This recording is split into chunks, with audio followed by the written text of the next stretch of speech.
પેલા jeep beep મારો ગાડી ના આવો લે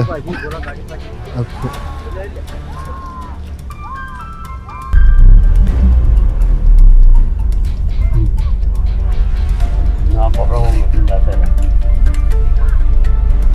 मेरा गाड़ी भी लगा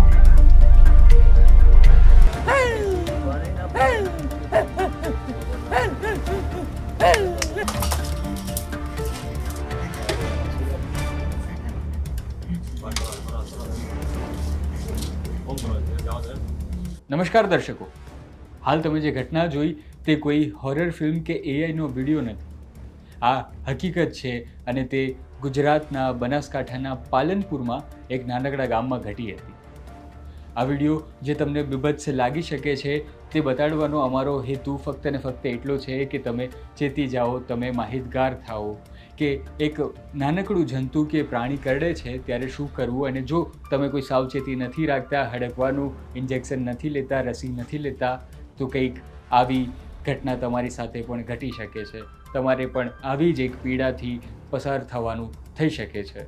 આજે આપણે જાણીશું જો કોઈ જંતુ કે પ્રાણી તમને કરડે છે તો આપણે કઈ રીતે તેનાથી બચી શકીએ છીએ, હડકવા થવાથી કઈ રીતે બચી શકીએ છીએ તેના વિશે.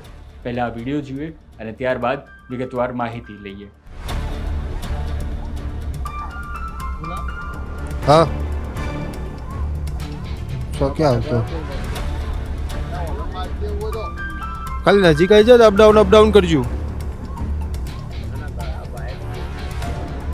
પેલા જીપ બીપ મારો ગાડી ના આવો લે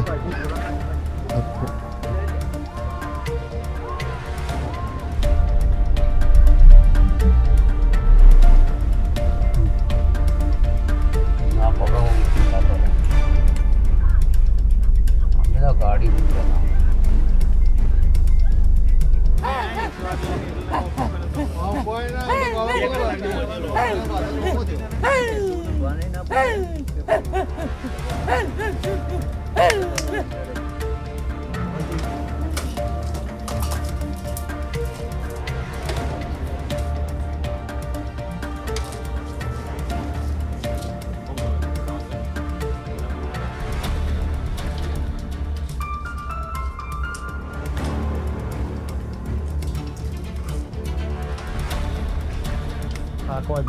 એક દેવાભાઈ હરિભાઈ ડુંગરી કરીને એક દર્દીને જનરલ હોસ્પિટલ પાલનપુરના ટ્રોમા સેન્ટરમાં ગઈકાલે રાત્રે 3 વાગ્યાની આસપાસ લાવવામાં આવેલો અને એ મૂળ વતની છે આમ નળાસર ગામનો, પણ મૂળ વતની છે સાબરકાંઠાના વિજયનગરના ભગોરી ગામનો છે.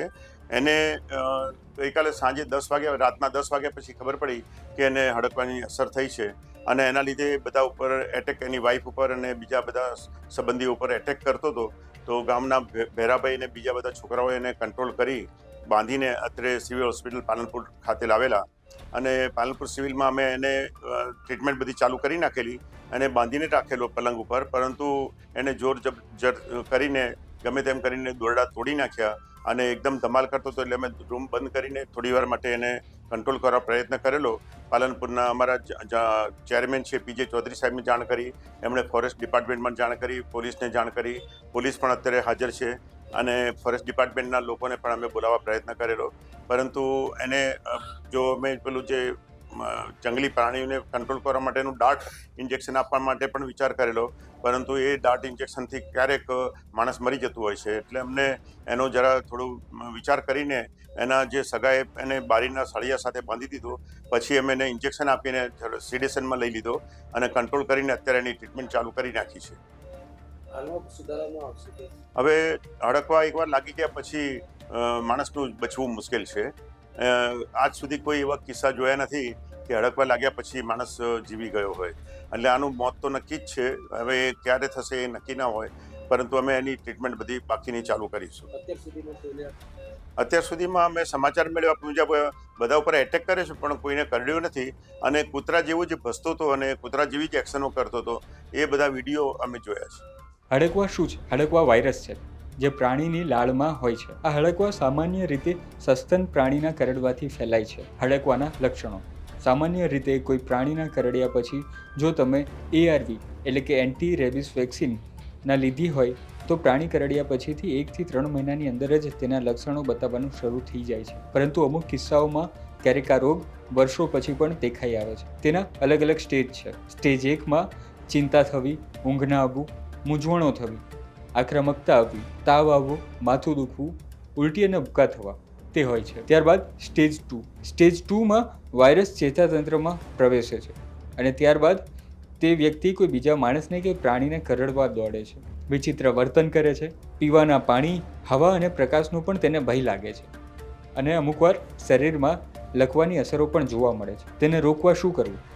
હડકવાના લક્ષણો જોવા મળે પછી કોઈ સારવાર નથી, પરંતુ જ્યારે પણ કોઈ પ્રાણી ડંખ મારે કે કરડે ત્યારે શરીર પર જે ભાગ પર પ્રાણી કરડે છે અથવા તો ચાટેલ છે કે ખંજવાળ આવે છે ત્યાં એ જગ્યાને પાણીથી કે સાબુથી ધોવું. તરત જ નજીકના હોસ્પિટલમાં જઈ ડૉક્ટર પાસે તપાસ કરાવી જખમને સાફ કરવા.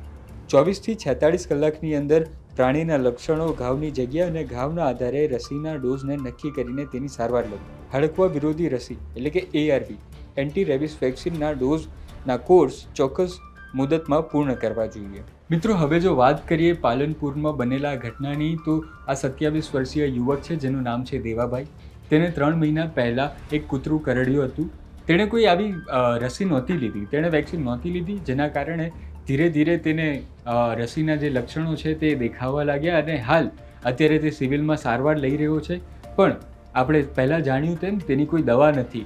આના કારણે અત્યારે ડૉક્ટરો તેને ઘેનના ઇન્જેક્શન આપીને સારવાર કરી રહ્યા છે, પણ તે અત્યારે જીવન અને મરણની વચ્ચે ઊભો છે. તેની લગભગ શક્યતા ઓછી છે. હાલ આગળ શું થાય છે તે અમે તમને જણાવતા રહીશું. જો તમને આ માહિતી ગમી હોય તો અમને લાઈક કરો, સબસ્ક્રાઈબ કરો અમારી ચેનલને અને જોતા રહો ગુજરાત તક.